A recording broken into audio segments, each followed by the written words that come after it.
പ്രമേഹ ചികിത്സയിൽ കേരളത്തിലെ അലോപ്പതിയിൽ വിദഗ്ധ ഡോക്ടറായ പ്രേംലാൽ ഇപ്പോൾ നെല്ലുവായി എറൈസ് മെഡിക്കൽ സെന്ററിൽ തിങ്കൾ മുതൽ വെള്ളി വരെ രോഗികളെ പരിശോധിക്കുന്നു.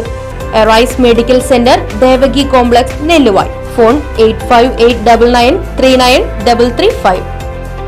വടക്കാഞ്ചേരി ഗ്രീൻ ആർമി ലേബർ ബാങ്കിന്റെ പ്രവർത്തനങ്ങൾ വിലയിരുത്താൻ കേന്ദ്ര കൃഷി കർഷകക്ഷേമ സഹമന്ത്രി രാംനാഥ് ഠാക്കൂറിന്റെ നേതൃത്വത്തിലുള്ള സംഘം സന്ദർശനം നടത്തി. കേരളത്തിന്റെ കാർഷിക സംസ്കൃതിക്കും ഭക്ഷ്യ സുരക്ഷയ്ക്കും കരുത്തായി മാറുന്ന ഗ്രീൻ ആർമിയുടെ പ്രവർത്തനങ്ങൾ രാജ്യാന്തര ശ്രദ്ധ നേടുന്ന സാഹചര്യത്തിലാണ് കേന്ദ്ര സംഘത്തിന്റെ സന്ദർശനം.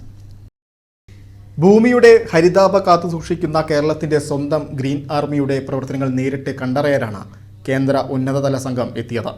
കേന്ദ്ര കൃഷി കർഷക ക്ഷേമ സഹമന്ത്രി Ramnath Thakur, coconut development board chief executive ഓഫീസറും കേന്ദ്ര കൃഷി മന്ത്രാലയത്തിന്റെ ഹോർട്ടിക്കൾച്ചർ കമ്മീഷണറുമായ ഡോക്ടർ പ്രഭാത് കുമാർ എന്നിവർ സംഘത്തിന് നേതൃത്വം നൽകി.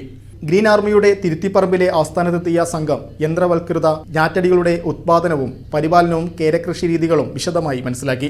വടക്കാഞ്ചേരി, വേലൂർ മേഖലകളിലെ വിവിധ കൃഷിത്തോട്ടങ്ങളും സംഘം സന്ദർശിച്ചു. Green army chief coordinator Anoop Kishore labour ബാങ്കിന്റെ പ്രവർത്തനങ്ങളെക്കുറിച്ച് കേന്ദ്ര സംഘത്തിന് വിശദീകരണം നൽകി. Doctor Hanumanth Gowda, Pramod P Kurian, R Jayanath, green army ഉദ്യോഗസ്ഥരായ TR രാജൻ, കൃഷി ഓഫീസർ ജോസ് വർഗീസ്, സാജൻ തുടങ്ങിയവരും സന്ദർശന വേളയിൽ സംഘത്തിനോടൊപ്പം ഉണ്ടായിരുന്നു.